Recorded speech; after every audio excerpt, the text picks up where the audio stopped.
Je me souviens de ce jour où j'ai découvert la lettre cachée dans le tiroir de mon père adoptif. Une missive jaunie qui révélait toute la farce de mon existence, adopter un garçon gay. C'est la clé pour briller en société. Pour montrer notre progressisme. Mon cœur s'est brisé net. Comme un ver fin sous un coup de marteau. Me plongeant dans un tourbillon de trahison et d'amour fin.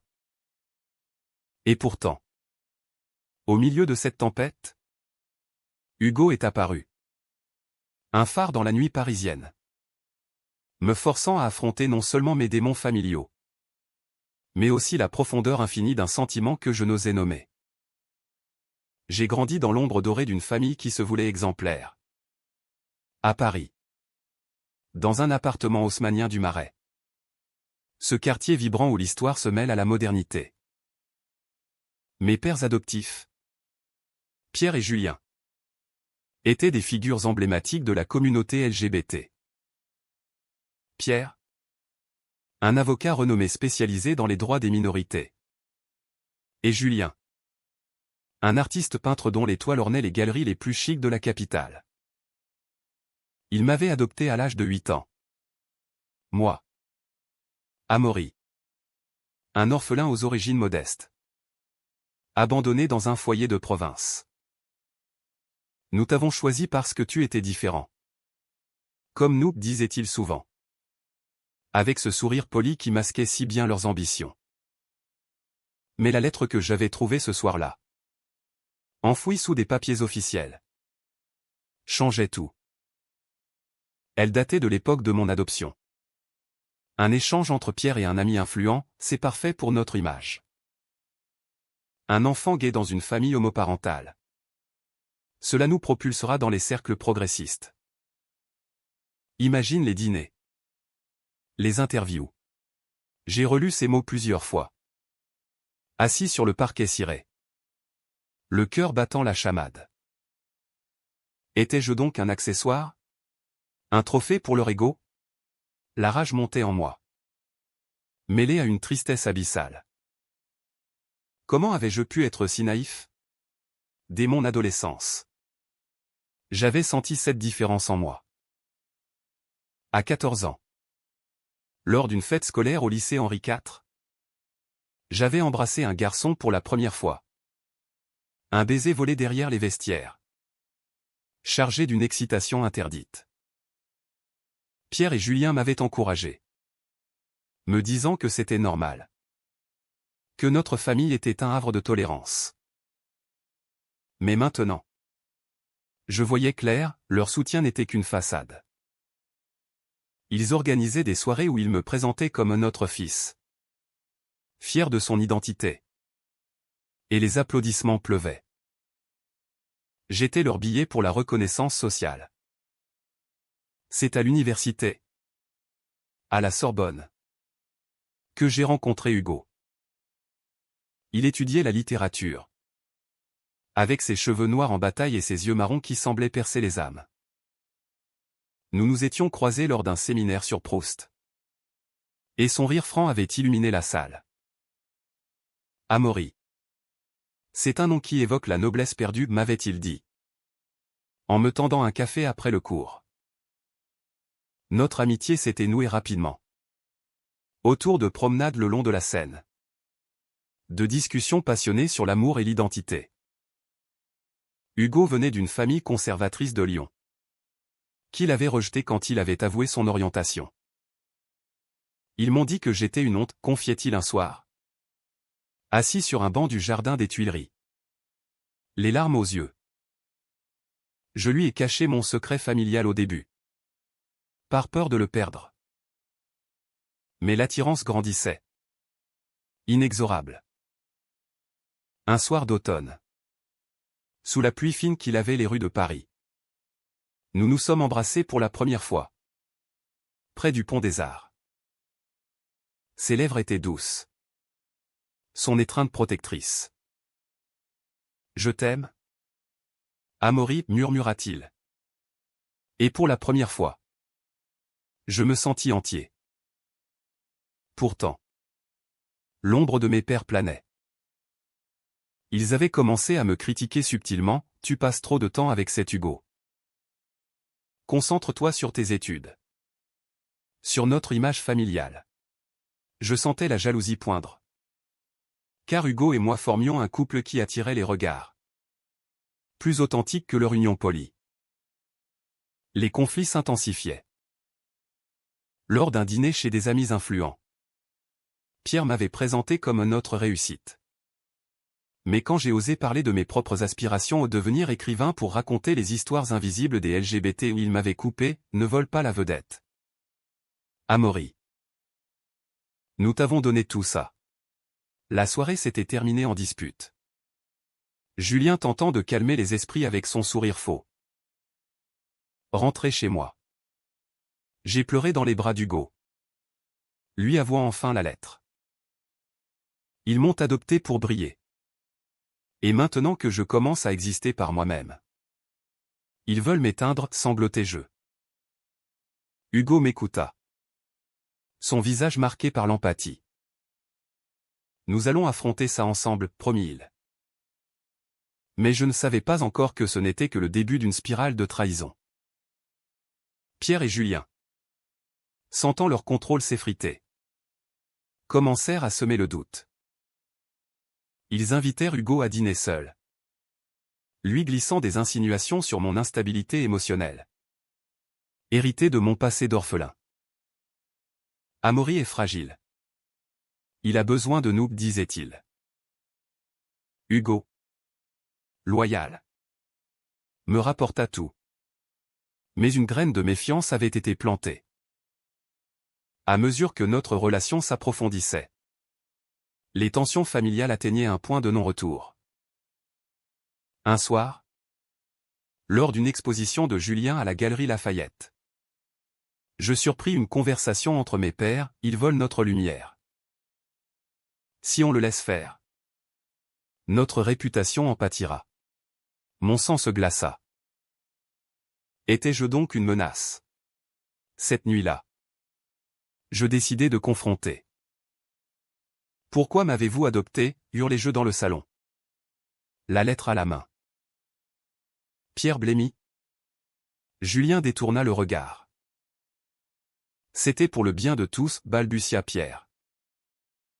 Pour montrer au monde que l'amour gay est normal. Mais leurs mots sonnaient creux. La dispute éclata. Violente dans ses accusations. Vous m'avez utilisé, criai-je. Les larmes coulant. Ils nièrent, arguant que leur amour était réel. Mais je voyais la vérité, j'étais un outil pour leur ego. Hugo arriva juste à temps pour me soutenir, me tirant de là. Nous passâmes la nuit dans un hôtel modeste. Enlacés. À murmurer des promesses d'avenir. Pourtant, au fond de moi, une peur grandissait, et si leur poison nous atteignait? Les semaines suivantes furent un tourbillon d'émotions contradictoires. Hugo et moi nous installâmes temporairement dans un petit appartement à Montmartre. Loin du faste du Marais. Les rues pavées. Les artistes de rue. Tout évoquait une liberté que je n'avais jamais connue. Ici, nous pouvons être nous-mêmes, disait Hugo, en m'embrassant le matin, tandis que le soleil filtrait à travers les volets. Notre amour fleurissait. Profond et sincère. Nourri de discussions interminables sur nos rêves. Lui voulait enseigner la littérature. Moi. Écrire des romans qui capturaient les âmes tourmentées comme la mienne. Mais les ombres du passé persistaient. Pierre m'appelait sans cesse. Laissant des messages larmoyants, reviens. Amaury. Nous t'aimons vraiment. Julien. Plus manipulateur. Envoya des emails évoquant des souvenirs d'enfance. Des voyages en Provence où nous cueillions des lavandes. Je les lisais. Le cœur serré. Oscillant entre colère et nostalgie. Était-il sincère? Ou était-ce une nouvelle stratégie pour me ramener dans leur orbite? Un jour, lors d'une promenade au Sacré-Cœur, Hugo me confia ses doutes. Tes pères m'ont dit que tu avais des épisodes dépressifs. Est-ce vrai? Demanda-t-il. Son regard inquiet. Je niai. Furieux contre cette calomnie. Il manque pour nous séparer, expliquai-je. Mais je voyais la fissure, Hugo. Marqué par son propre rejet familial. Craignait l'instabilité. Cette nuit-là, notre étreinte fut plus désespérée. Comme si nous sentions la tempête approcher. Le conflit s'aggrava quand je décidai de publier un article dans un journal LGBT. Racontant mon histoire anonymement. Adopté pour l'image, quand l'amour parental n'est qu'une façade. Les réactions furent explosives. La communauté parisienne bruissait de rumeurs. Et bientôt, Pierre et Julien furent identifiés. Ils m'accusèrent publiquement de trahison. Dans une interview à Libération, notre fils est ingrat. Nous l'avons sauvé. Et voilà comment il nous remercie. Les amis se divisaient. Certains me soutenant. D'autres les défendant comme des pionniers des droits gays. Hugo fut pris au milieu. Sa famille. Apprenant notre relation, le contacta pour la première fois depuis des années. L'invitant à Lyon sous prétexte de réconciliation. Mais en réalité pour le dissuader. Ils disent que tu es toxique. Que ta famille est un chaos, me raconta-t-il. Effondré. Je le serrai contre moi. Murmurant, ne les écoute pas. Notre amour est plus fort. Pourtant. Une dispute éclata quand je découvris qu'il avait répondu à leurs appels. Tu doutes de nous, criai-je. Non. Mais je veux une famille stable, répondit-il. Les yeux emplis de larmes. La trahison vint d'où je l'attendais le moins. Un soir, rentrant d'une conférence sur l'identité queer à la Maison de la Poésie, je trouvai Hugo en pleurs. Une lettre à la main. C'était de Pierre, Hugo. Amaury est instable. Il a tenté de se suicider adolescent. Sauve-toi. Un mensonge éhonté. Je n'avais jamais fait ça. C'est faux, hurlai-je. Mais Hugo, hanté par ses propres traumas, vacilla. Pourquoi mentirait-il, demanda-t-il. La nuit se transforma en cauchemar. Accusations volant comme des poignards. Tu me crois capable de ça, sanglotai-je. Il partit en claquant la porte, me laissant seul avec mon désespoir. Les jours suivants furent un enfer. Je errai dans Paris. Des cafés de Saint-Germain aux berges de la Seine. Me remémorant nos moments. Hugo m'évitait. Répondant à peine à mes messages. Pierre et Julien, sentant leur victoire, m'invitèrent à un repas de réconciliation. J'acceptai. Espérant des réponses. Dans leur appartement. L'atmosphère était tendue. Nous t'avons adopté par amour. Mais aussi pour changer le monde, avoua Pierre.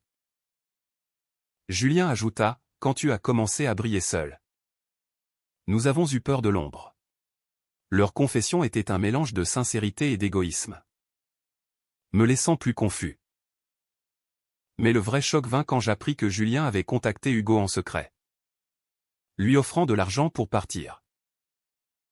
Pour ton bien, avait-il dit. Furieux. Je confrontai Julien, vous détruisez tout. Il pleura. Avouant leur jalousie, tu étais censé nous compléter. Pas nous éclipser. Cette révélation brisa quelque chose en moi. Je quittai l'appartement. Courant vers l'appartement d'Hugo à Montmartre. Je le trouvai là. Packing ses affaires. Je pars à Lyon, dit-il. Évitant mon regard. Mon monde s'effondra. Ne me quitte pas, suppliai-je.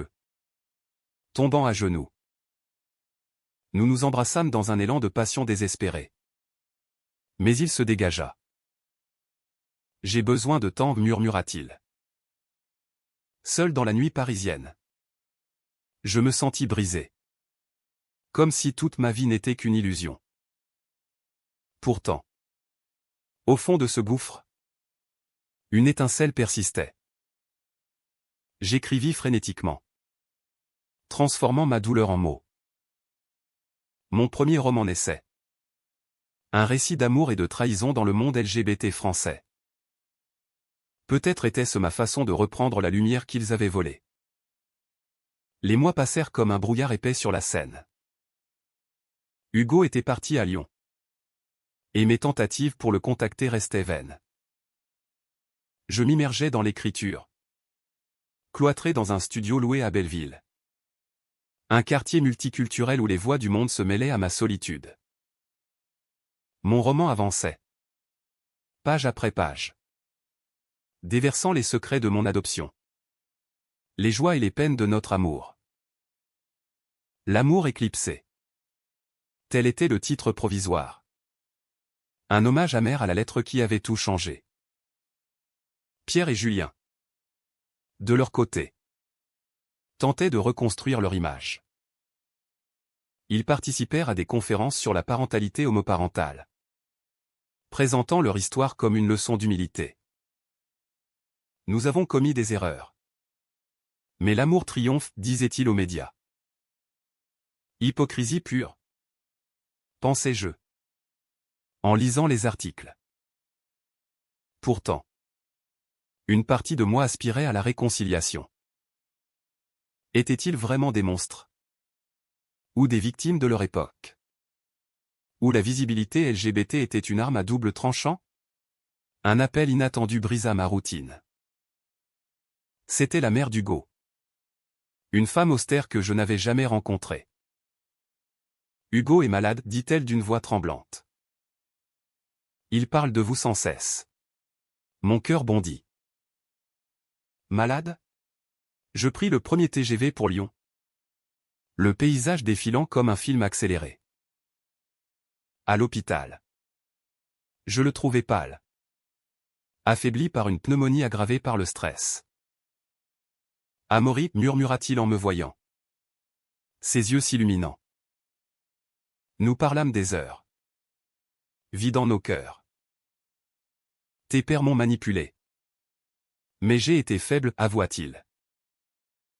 J'avais peur de revivre le rejet. Je lui racontai ma confrontation finale avec Pierre et Julien.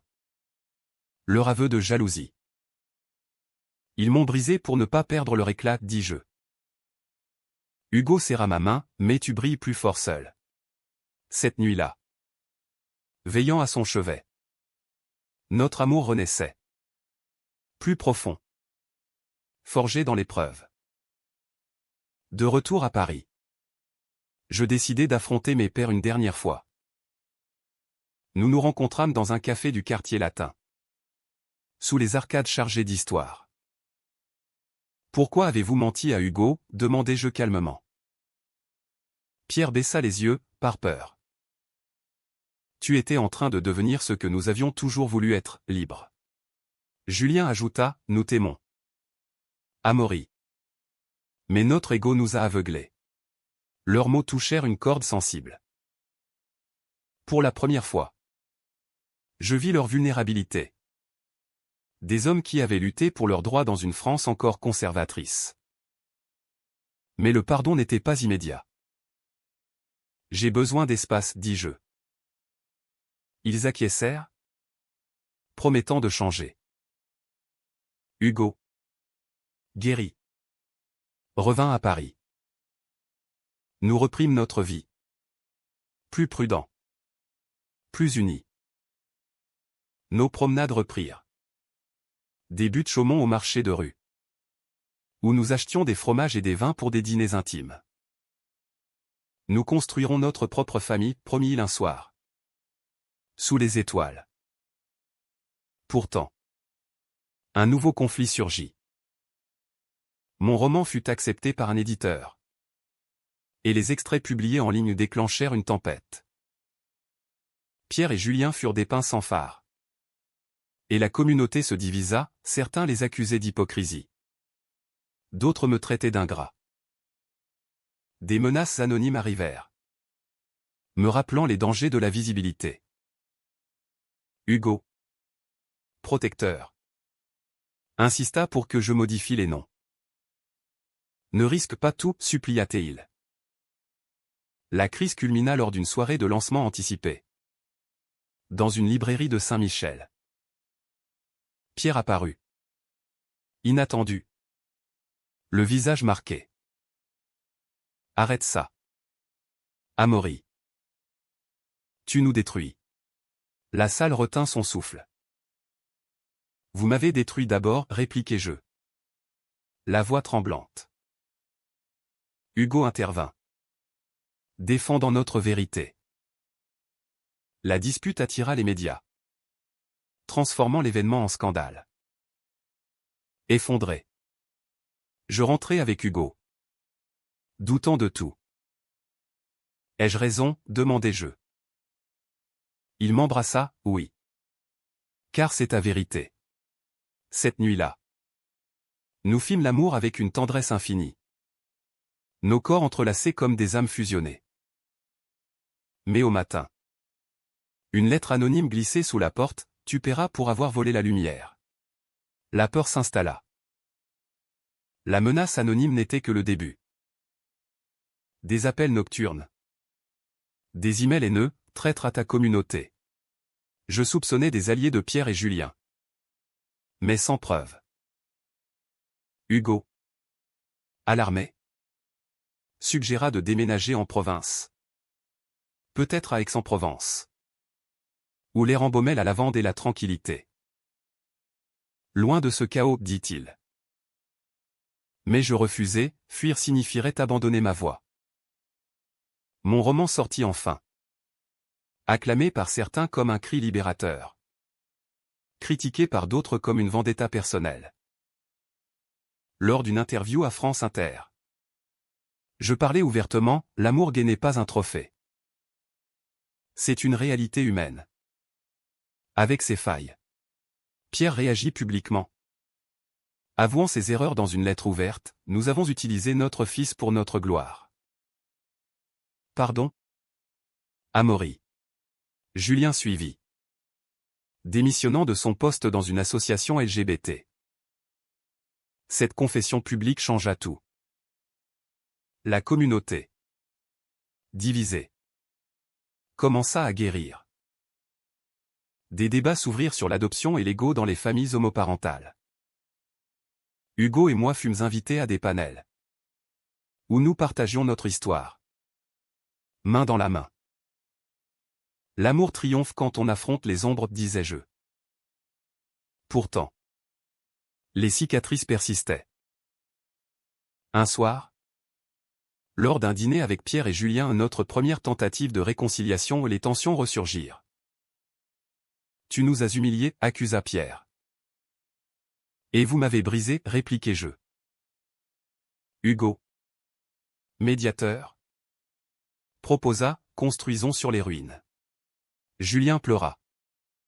Racontant leur propre histoire, adoptés eux-mêmes dans les années 80. Ils avaient projeté leur trauma sur moi. Cette révélation apporta de la profondeur. Ils n'étaient pas des monstres, mais des hommes blessés, cherchant la validation dans une société qui les avait marginalisés. Nous voulions briller pour survivre, avoua Pierre. Pour la première fois, je ressentis de la compassion. Peut-être pouvons-nous guérir ensemble, murmurai-je. Hugo et moi décidâmes de nous marier. Un symbole de renaissance. La cérémonie fut intime. Dans un jardin provençal. Sous un ciel azur. Nos amis. Quelques membres de la communauté.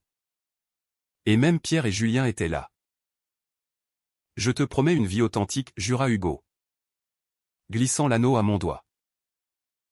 Nos vœux étaient chargés d'émotions, évoquant les épreuves surmontées. Mais le destin réserva un dernier twist. Quelques mois après, Julien fut diagnostiqué d'une maladie grave. Pierre, dévasté, m'appela, viens. S'il te plaît. À l'hôpital. Je trouvais Julien affaibli. Mais serein. Pardon pour tout, murmura-t-il. Tu es notre plus grande fierté. Ces mots me brisèrent. Mélange de douleur et de guérison. Hugo et moi veillâmes, soutenant Pierre dans son deuil imminent. Julien s'éteignit paisiblement, laissant un vide. Lors des funérailles, à Paris, la communauté se rassembla, honorant non seulement Julien, mais aussi notre histoire collective. Pierre, brisé, me serra dans ses bras, tu as volé la lumière. Mais tu l'as partagée. Ces mots scellèrent notre pardon. Hugo et moi adoptâmes plus tard un enfant. Un garçon orphelin. Non pour briller, mais pour aimer sans condition. Notre famille, imparfaite, était réelle. Paris, avec ses lumières éternelles, devint le témoin de notre résilience. Les années suivantes consolidèrent notre paix. Mon roman devint un best-seller, inspirant des jeunes LGBT à travers la France. Hugo et moi fondâmes une association pour soutenir les familles homoparentales, en évitant les pièges de l'ego. Pierre, veuf, se joignit à nous, transformant sa douleur en action. C'est ta lumière qui nous guide maintenant, disait-il souvent, avec un sourire sincère. Notre fils adoptif, Louis, grandit dans un foyer empli d'amour vrai. À 5 ans, il courait dans les parcs parisiens, riant aux éclats. Papa Amaury, raconte-moi ton histoire, demandait-il.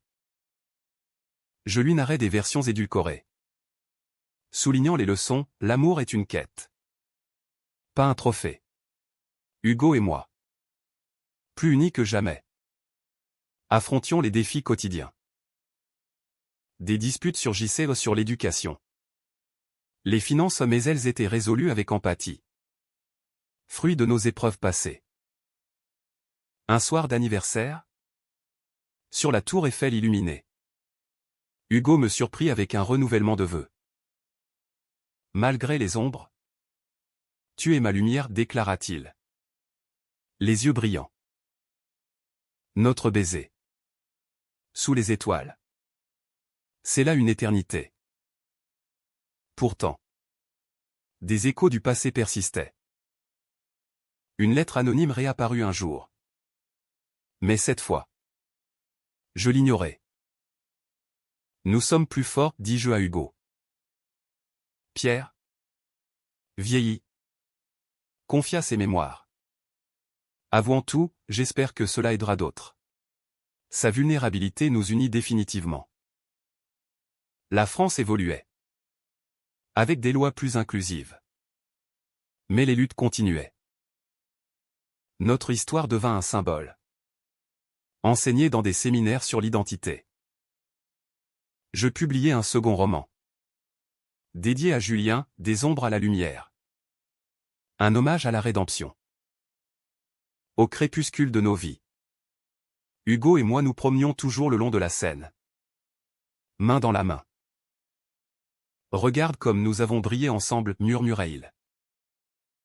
Et je souriais, sachant que la vraie lumière n'est non de l'ego, mais de l'amour authentique, forgé dans les tempêtes. Ainsi s'achève mon récit. Un témoignage d'une vie volée puis reconquise. Pour tous ceux qui luttent dans l'ombre, rappelez-vous, votre lumière est inextinguible.